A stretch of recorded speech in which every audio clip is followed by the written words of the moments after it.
Thank you, Mr. Speaker. Mr. Speaker, this morning I was informed that 3 New Zealand journalists had been detained by the police for questioning. Upon learning of this situation, the Fijian government immediately demanded their release. Mr. Speaker, I understand these journalists were present in Fiji to report on the recent charges that have been brought against Free Soul real estate development. Mr. Speaker, it should be made clear the news media has been an ally in accountability, helping to expose the company's illegal environmental destruction.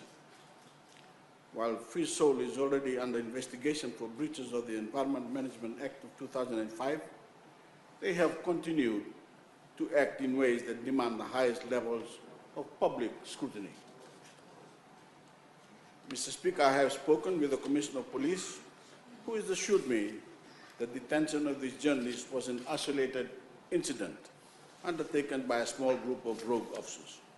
A full investigation into why these officers would use such heavy-handed tactics will be undertaken, and any violations of protocol or undue influence will be met with appropriate action. Mr. Speaker, the conduct of Free Soul real estate development has been deeply concerning to me personally for some time. As both a Fijian who treasures our environment and a global advocate for sustainable development, I share in the public's outrage. We need to send a strong message to Free Soul real estate development and other developers looking to cause us harm that they are not welcome to operate in Fiji. That message needs to be backed by law to prevent repeat offenses from bad faith developers. That is why, Mr. Speaker, we have been considering a law which will urgently introduce in the next session of Parliament to permanently ban companies that blatantly disregard our environmental laws and protections.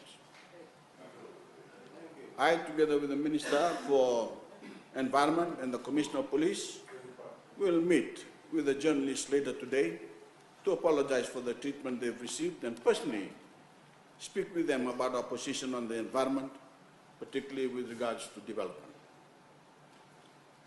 Mr. Speaker, the Fijian people can be assured we will not tolerate any attempts to violate the historic environmental protections enshrined in our Constitution, protections that we will build upon with meaningful legislation. We will continue to lead from the front on this issue at home and abroad.